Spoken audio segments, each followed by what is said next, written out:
Thưa các anh chị và các bạn, trước khi vào bài hôm nay thì tôi muốn chia sẻ với các anh chị điều này. 2-3 tuần vừa rồi thì tôi có để ý đến hai sự kiện. Sự kiện thứ nhất là mới đây Đức Khâm sứ Tòa Thánh ở bên Hoa Kỳ có gửi cho Hội đồng Giám mục Hoa Kỳ một lá thư khuyến cáo. Đây không phải là cá nhân của Ngài, mà là lời khuyến cáo của Bộ Giáo lý Đức Tin. Khuyến cáo về cái gì? Là bởi vì ở bên đó có sự kiện là có một nhân vật mà được coi là một trong những người thấy Đức Mẹ ở Mễ Du.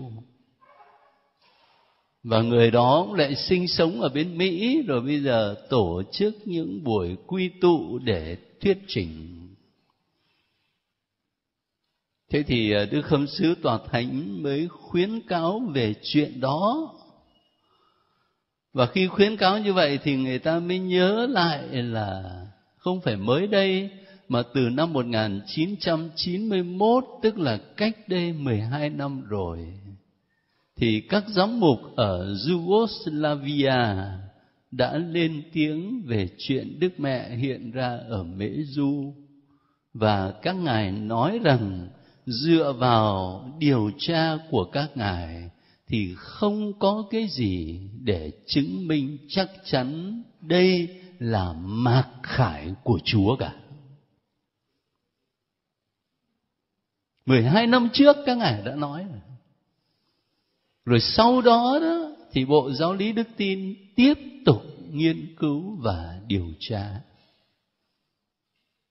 Thế thì Hội Thánh không có cấm người ta đi hành hương ở bên đó, nhưng mà Hội Thánh khuyến cáo là đừng làm bất cứ cái gì để khiến cho người khác hiểu lầm rằng Hội Thánh đã nhìn nhận cái chuyện ở Mễ Du. Cái sự kiện đó thì tôi theo dõi ở trên mạng. Một sự kiện khác thì ngay ở Việt Nam và trong thành phố này, cách đây vài tuần, có một bạn học viên ở trong lớp chúng ta đưa cho tôi một cuốn sách tựa đề là Sách Sự Thật, mà nó dày hơn cả cuốn Kinh Thánh này. Chắc là không có nhiều trang bằng, là bởi vì người ta in photo lưu hành nội bộ. Tôi thú thật với các anh chị là tôi cũng không có đủ can đảm để mà đọc, và cũng không có giờ mà đọc. Rồi sau đó lại có 1-2 linh mục cũng đến nói với tôi về cái chuyện đó, mà các ngài tỏ ra băn khoăn lo lắng, bởi vì nó ảnh hưởng không tốt đến nhiều anh chị em giáo dân. Tôi lắng nghe và cũng lướt qua thì thấy là trong cái cuốn gọi là Sách Sự Thật, mà tác giả thì bảo là một nữ tu gọi là Maria Divine Mercy, lòng Chúa thương xót, thì cũng có nhiều lời khuyên đạo đức lắm, khuyên người ta đọc kinh ăn năn đền tội, rất là đạo đức thôi. Nhưng mà bên cạnh những lời khuyên đạo đức đó thì hình như là cũng nói đến tận thế hơi nhiều. Rồi thì cũng thỉnh thoảng lại kèm thêm những cái câu như là phê phán các giám mục, linh mục cứng lòng tin thế này thế kia. Tôi muốn nói với các anh chị những sự kiện đó và gợi một vài suy nghĩ như thế này. Cái sự kiện ở Mễ Du đó, tôi kể cho các anh chị nghe vừa rồi để thấy là giáo hội Công giáo cẩn trọng như thế nào. Cẩn trọng như thế nào để tuyên bố rằng đây có phải là mạc khải của Chúa không? Thế nhiều khi mình dễ dàng quá. Và khi giáo hội cẩn trọng như vậy mà không hợp với ý mình thì mình bảo là mấy cái ông giám mục, mấy cái ông linh mục là chẳng có đức tin gì, chỉ có mình mới có. Tin cái gì? Tin cái gì? Cái nguyên tắc căn bản mà tôi đã từng chia sẻ với các anh chị ít là một lần, chứ còn thật ra có lẽ vài lần. Đó là những mặc khải cần thiết nhất thì Chúa đã bày tỏ cho chúng ta trong Chúa Giêsu Kitô. Và những người trực tiếp được đón nhận mặc khải ấy là các thánh tông đồ. Vì vậy khi vị tông đồ cuối cùng qua đời, mọi sự đã đủ rồi. Chúng ta không cần phải đợi chờ một mặc khải nào khác cả. Tôi dám bảo đảm với các anh chị cứ đọc Kinh Thánh, cứ nghe lời Chúa và sống theo lời Chúa, các anh chị không mất linh hồn. Đó là điều rõ ràng. Nhưng mà tại sao Kinh Thánh thì không đọc mà cứ lo đi tìm những cái tài liệu này với tài liệu kia? Có thực sự nó phát xuất từ đức tin không? Hay là nó chỉ là sự tò mò, thỏa mãn cái sở thích của mình? Thánh Phaolô ngày xưa đã từng nói với các tín hữu thời đó, và có lẽ thời nào cũng cần thôi. Ngài đã cảnh giác rằng sẽ đến một thời mà người ta không chịu nghe đạo lành, mà chỉ nghe bọn người khéo nói, làm cho họ vui tai và thỏa mãn tình tư dục. Cái tình tư dục ở đây không phải là lỗi điều răn thứ 6 đâu, mà tình tư dục ở đây là những cái sở thích tự nhiên của mình, tò mò vậy. Cho nên mình phải đặt lại cái câu hỏi căn bản: tôi tin vào ai? Có tin vào Chúa Giêsu thật không? Có tin vào hội thánh của Chúa thật không? Và tôi chia sẻ với các anh chị điều đó để các anh chị cũng có thể chia sẻ lại với những anh chị em khác. Rồi từ đó tôi cũng mong nói thêm một điều có vẻ nhỏ, nhưng mà có lẽ càng ngày nó càng phổ biến, cho nên cũng quan trọng lắm. Đó là chúng ta đang sống trong một thế giới tràn ngập thông tin. Điện thoại di động, Internet, một thế giới tràn ngập thông tin. Và trong xa lộ thông tin ấy thì cái tốt xen lẫn cái xấu, cái thật xen lẫn với cái giả. Làm sao mình phải cẩn trọng trong việc tiếp cận với thông tin. Tôi lấy một cái ví dụ cụ thể nhất có tính giáo hội toàn cầu. Cách đây chừng 1 tháng, Đức Giáo hoàng Francisco Ngài có trả lời phỏng vấn của một linh mục dòng tên. Không phải cá nhân linh mục đó, mà vị linh mục đó là đại diện cho đến 5-6 tờ tạp chí lớn của dòng tên ở trên thế giới, ở bên Italia, bên Mỹ, bên Anh. Người ta gửi những câu hỏi, rồi vị linh mục đó đúc kết lại và gặp gỡ Đức Giáo hoàng, đặt ra những câu hỏi. Cái bài trả lời phỏng vấn đó thu hút người ta nhiều lắm. Thế là ngay sau đó ở trên các phương tiện thông tin đại chúng đủ thứ bài viết về Đức Giáo hoàng trả lời phỏng vấn. Và người ta cắt nghĩa như thể là vị giáo hoàng này sắp sửa thay đổi toàn bộ tín lý của Hội Thánh Công giáo. Có một đường hướng hoàn toàn khác. Nhiều người Công giáo thì cũng cứ theo dõi vậy rồi đâm hoang mang. Ở một linh mục ở bên Hoa Kỳ trong một thánh lễ Chủ nhật, Ngài mới hỏi anh chị em đi dự lễ là ai trong anh chị em trực tiếp đọc cái bài phỏng vấn, xin mời giơ tay. Cả nhà thờ có 5 cánh tay. Nghĩa là làm sao? Nghĩa là trực tiếp mình đọc cái bài phỏng vấn đó thì chẳng mấy ai, mà cứ toàn nghe thiên hạ nói về thế này, nói về thế kia. Anh chị hiểu không? Vấn đề nó nằm chỗ đó. Trực tiếp mình đọc thì không, cứ toàn nghe người ta nói không, mà nó nói theo cái hướng của nó cắt nghĩa theo hướng của nó lèo lái người đọc theo ý muốn của nó mà mình không ý thức. Rồi không những vậy, mình lại còn vui vẻ đi truyền lại cho người ta đấy chứ. Cho nên Đức Hồng Y ở Sài Gòn thì Ngài thì nói đơn sơ thôi, nhưng mà nó thâm thúy lắm. Ngài bảo làm sao mà chúng ta rao truyền tin mừng chứ đừng có rao truyền tin đồn với lại tin tức. Tin mà làm cho người ta tức, rồi tin đồn không có thật. Đấy, ngay Đức Giáo Hoàng mà cũng bị như thế đấy. Thì từ đó các anh chị có thể rút ra được cái kết luận mình nên cẩn trọng khi tiếp cận thông tin. Và trong một tình hình mà thông tin nó tràn ngập như vậy, thì bản thân chúng ta là người đọc phải có khả năng để nhận định, khả năng nhận định và đánh giá.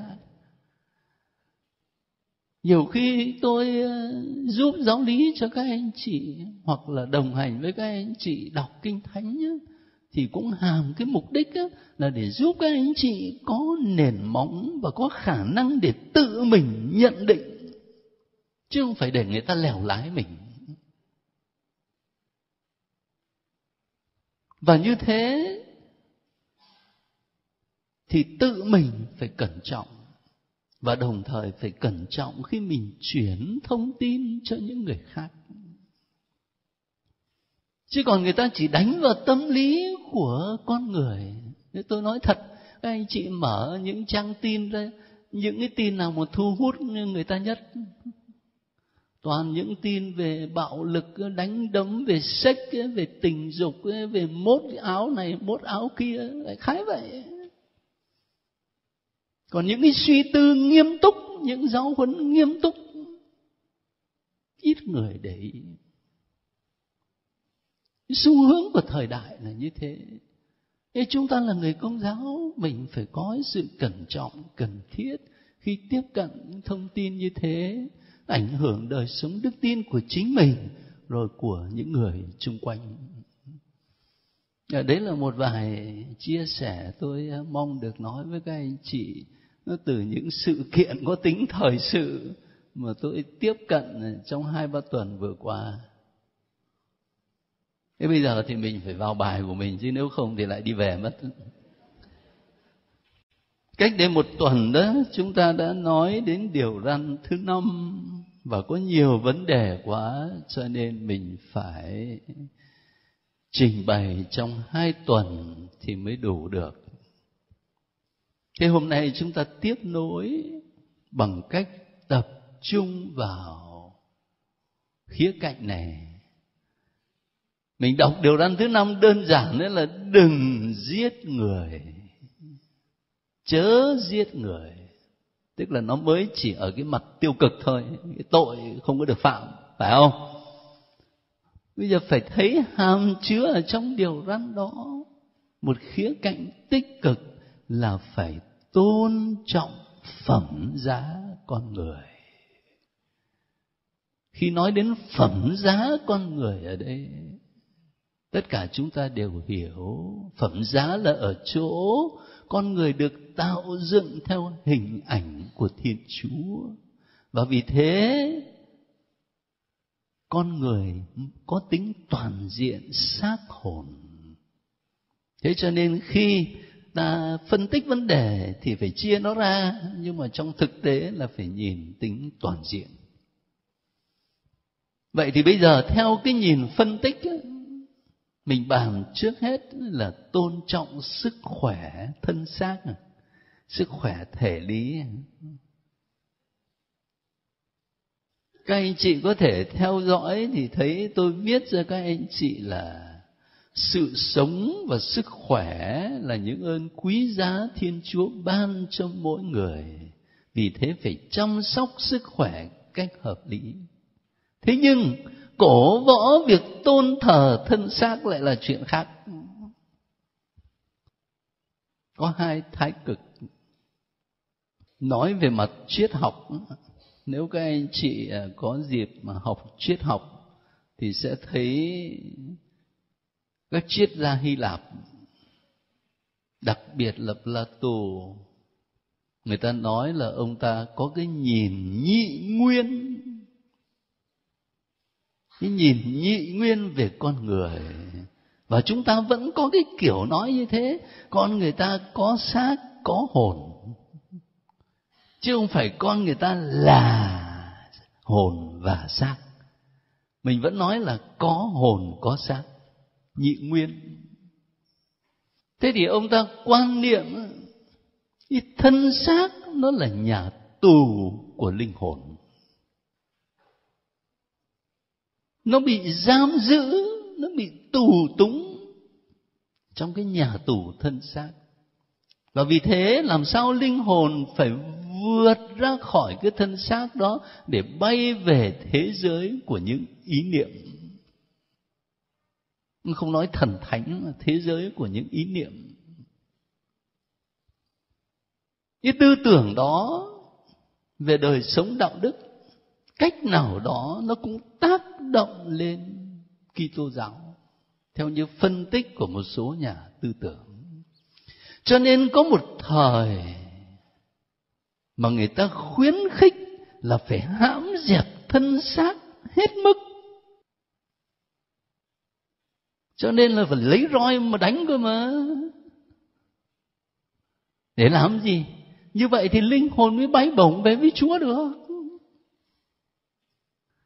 Nó dẫn đến một thái độ khinh miệt thân xác, coi như thân xác này nó là cội nguồn của mọi thứ tội lỗi, và linh hồn phải thoát ra khỏi cái thân xác này thì mới về với Chúa được. Còn thời đại của chúng ta cách nào đó thì nó lại hoàn toàn ngược lại. Nó coi con người chỉ còn là thân xác, chẳng có linh hồn. Và vì thế nó tôn thờ thân xác như tôn thờ Chúa vậy. Cái từ mà tôn thờ thân xác nó có ý nghĩa như vậy. Người ta coi con người chỉ còn là thân xác thôi, cho nên mọi sự là chăm chút cho thân xác. Tìm mọi cách để cho thân xác này nó được thỏa mãn. Ngay cả trong quan hệ giữa người nam và người nữ cũng thế. Trong cái nhìn con người là xác hồn toàn diện, thì những cử chỉ yêu thương mà một đôi vợ chồng dành cho nhau, cái cử chỉ thân xác ấy, nó là ngôn ngữ và là dấu chỉ của tình yêu, có nghĩa là một trạng thái tâm hồn. Nhưng mà trong cái hướng của thời đại mà tôn thờ thân xác, nó được thể hiện trong cái chuyện là gái điếm, pornography, nó là cái gì nhỉ? Tranh ảnh khiêu dâm, khuyến khích người ta chuyện làm tình. Nó chẳng còn cái trạng thái tâm hồn ở đâu nữa. Những cái hành vi thân xác đó thuần túy là để mỗi một người đi tìm thỏa mãn cho bản thân mình, chứ nó không còn phải là ngôn ngữ của tình yêu, nó không còn phải là dấu chỉ của một trạng thái tinh thần. Cái bi đát nó nằm ở chỗ đó. Và lúc đấy con người giống y như loài vật. Cái ý nghĩa tinh thần của một hành động nó bị tước đoạt. Tôi muốn nói rộng ra như vậy để các anh chị thấy quan điểm của Kitô giáo. Cái quan điểm của Kitô giáo, một đảng khuyến khích chúng ta phải chăm sóc sức khỏe của mình cho hợp lý. Phải quý trọng cái thân xác này, bởi vì đây là quà tặng Chúa ban cho tôi. Nhưng mà một đằng khác, đừng biến cái thân xác đó thành thần thánh để tôn thờ nó. Cái đấng mà chúng ta phải tôn thờ là chính Thiên Chúa ở trong thân xác chúng ta.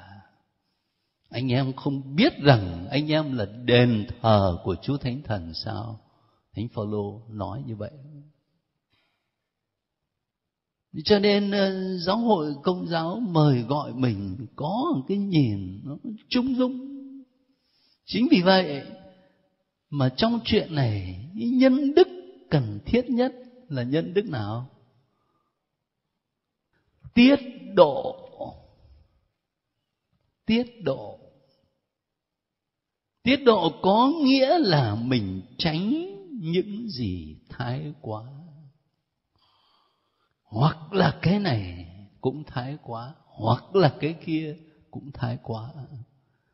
Tiết độ là trung dung. Có một định nghĩa là nhân đức đứng ở giữa. Tránh những sự thái quá. Thế thì liên quan đến sức khỏe của thân xác này, ngày hôm nay ma túy là một mối nguy hiểm lớn, nhất là cho các bạn trẻ. Nhiều bạn mất cả cuộc đời vì ma túy. Và không những là cho cá nhân các bạn mà là gia đình. Rất nhiều gia đình ở trong thành phố này đau khổ vì con cái vướng vào ma túy. Và cũng có thể là một vài anh chị em trong chúng ta đây cũng đau khổ vì có những người thân bị vướng vào. Và nguy hiểm nhất, nếu không nói là tai hại nhất, là những người chỉ biết đến lợi nhuận của mình thôi, mà không biết đến cái tác hại mình gây ra cho những người khác, cho cả một thế hệ. Cho nên đi tìm lợi nhuận bằng cách sản xuất, bằng cách buôn bán ma túy và những chất độc hại. Về mặt luân lý thì Công giáo coi đó là một trọng tội. Mình không giết người trực tiếp, nhưng mà gián tiếp gây ra những hậu quả thảm khốc cho con người, cho gia đình và cho cả xã hội. Mà nhiều khi các bạn trẻ thì có thể bước đầu các em nó lao vào ma túy chẳng phải là vì thích thú gì cho bằng là vì tuổi trẻ mà. Thì cứ muốn thử, rồi thì thách đố nhau nữa. Đứa nào không làm thì bị chê là cù lần, nó coi thường. Thế rồi từ đó là vướng vào, không gỡ ra được. Còn đương nhiên từ cái quan điểm mà giáo hội kêu gọi chúng ta phải tôn trọng sự sống và sức khỏe thể lý, thì những hành động như là bắt cóc người ta rồi giữ làm con tim, hoặc là khủng bố, hoặc là đe dọa, hoặc là tra tấn, thì tất cả những cái hành động đó đều không chấp nhận được về mặt luân lý, về mặt đạo đức Công giáo. Thế bây giờ nó có một cái chuyện tế nhị nữa. Thì các anh chị có nghe chuyện là một người tự tử thì các linh mục không có cho đem đến nhà thờ làm lễ an táng không? Có không? Ở trong giáo xứ của các anh chị đã có bao giờ có chưa? Chuyện đó chưa? Mà nếu như vậy thì tại sao? Lý do nào? Gương mù gương xấu. Lý do nào nữa? Cái lý do sâu hơn đó là ở quan niệm Kitô giáo về sự sống thân xác này. Nhiều người thì người ta quan niệm rằng cái sự sống này là của tôi. Tôi muốn giữ thì tôi giữ, mà tôi muốn chấm dứt thì tôi chấm dứt. Đó là quyền tự do của tôi, chứ tại sao lại bảo là tội hay là không có tội? Phải không? Tôi không tước đoạt sự sống của người khác, nhưng mà đây là sự sống của tôi. Tôi có quyền. Cái quan điểm của một số người là như vậy. Còn Kitô giáo thì không. Kitô giáo quan niệm rằng cái sự sống thân xác của chúng ta đây này là một quà tặng Thiên Chúa ban, chứ đâu có phải tự chúng ta làm đến. Các anh chị và tôi bước vào cuộc đời này là một đứa bé vô cùng mong manh yếu đuối. Mình làm cái gì mà tự ban tặng cho mình cái sự sống? Vô cùng mong manh yếu đuối, hoàn toàn là nhờ người khác thôi. Và sâu xa là chính Thiên Chúa ban tặng cho chúng ta sự sống. Thành thử ra mình không phải là chủ tuyệt đối của sự sống, nhưng mình chỉ là người quản lý thôi. Người quản lý thôi. Và vì vậy chúng ta không có quyền tự quyết định về sự sống của chính mình. Không có quyền tự định đoạt về sự sống của chính bản thân mình. Do đó tự sát, tự tử về mặt luân lý Công giáo là một tội trọng. Nó xúc phạm đến chính Thiên Chúa là chủ sự sống. Nó làm tổn thương tình yêu của tha nhân dành cho mình. Và nó làm tổn thương chính bản thân mình. Đấy là nói trên nguyên tắc. Thế bây giờ trong thực tế mục vụ, giờ cứ một người mà người ta lỡ tự tử thì là mình cấm không có cho đem vào nhà thờ làm phép xác. Điều đó có nên hay không? Đấy là vấn đề chúng ta phải suy nghĩ. Cách đây mấy tuần tôi theo dõi ở trên đài CNN, thấy người ta phỏng vấn vợ chồng ông bà mục sư Warren. Ông mục sư này ông ấy nổi tiếng là bởi vì cách đây ít năm ông ấy viết một cuốn sách, tôi nhớ là có dịch ra tiếng Việt rồi hay sao đó. Cuốn sách tựa đề là Sống có mục đích, The Purpose Driven Life. Cuốn sách bán chạy lắm ở bên Mỹ. Ông ấy trở thành người rất nổi tiếng và thành lập cả một cái foundation để làm việc bác ái.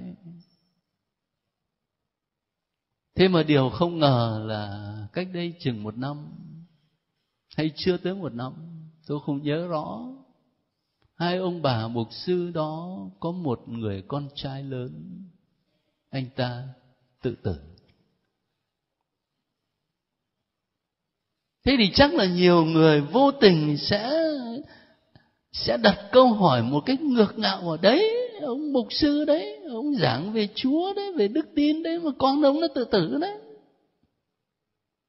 Đặt câu hỏi như thế thì có khác gì là lấy dao đâm vào người ta. Bởi vì không biết rằng cái đứa con trai của ông bà ấy, nó bị depressed từ lâu rồi. Chúng ta hay gọi là trầm cảm hả?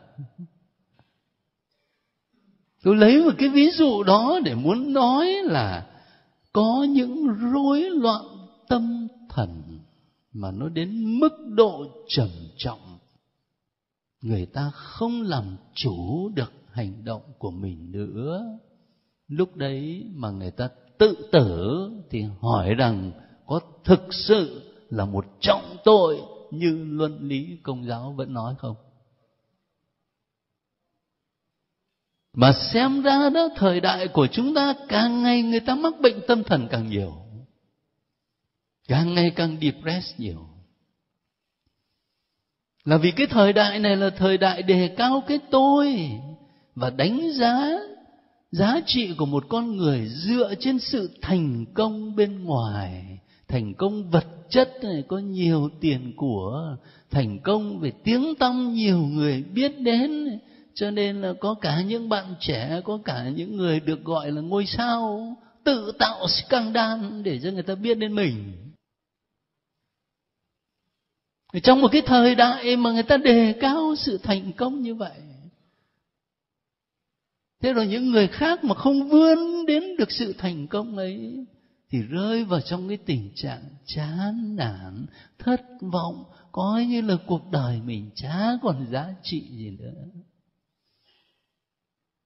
Hình như càng ngày càng nhiều người bị bệnh tâm thần.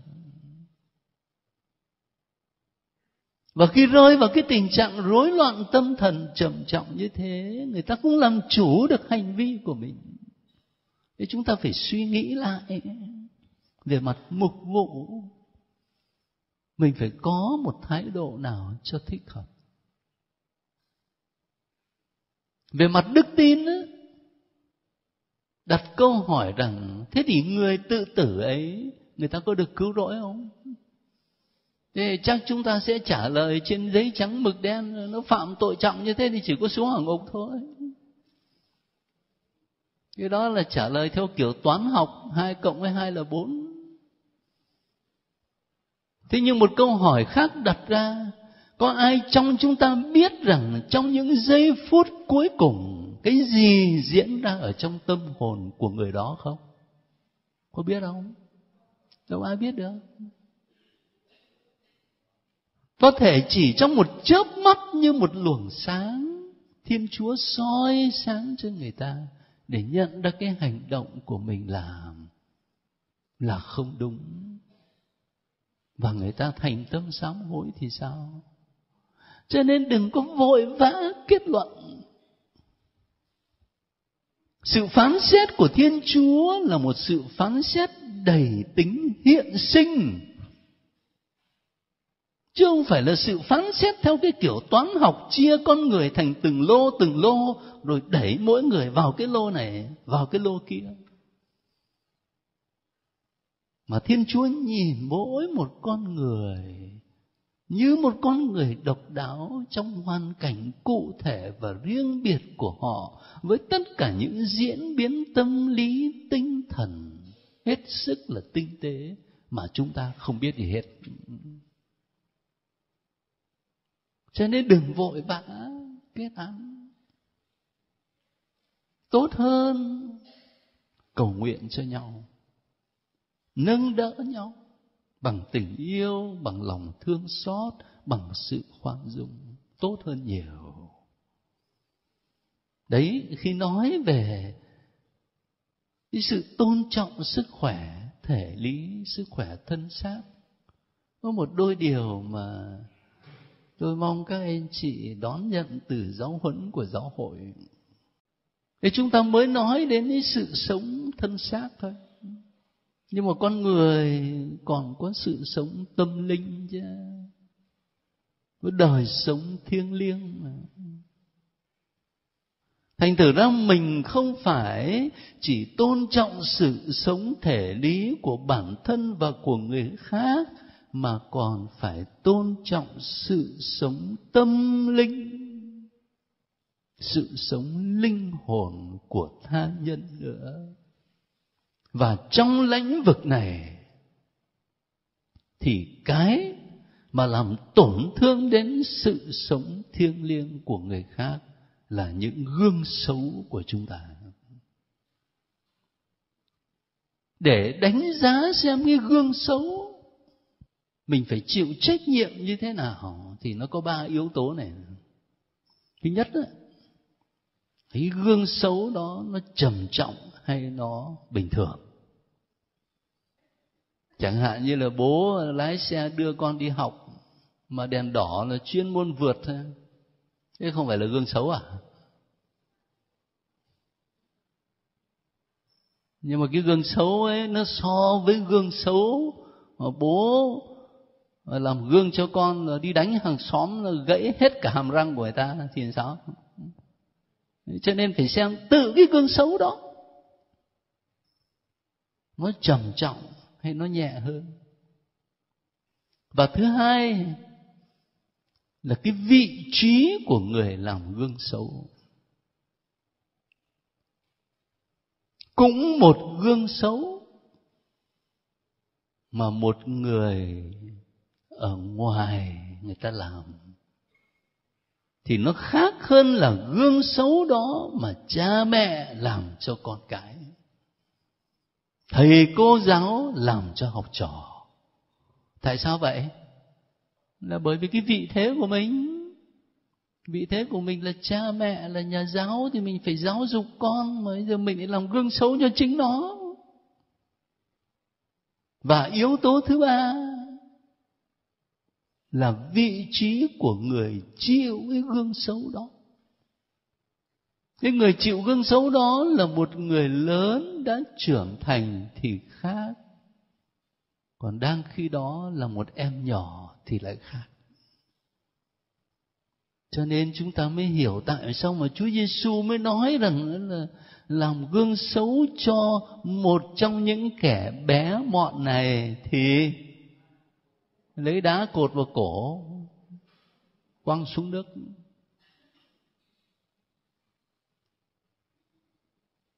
Thành thử ra cái sự trầm trọng của một gương xấu ấy, nó tùy thuộc vào 3 yếu tố đó.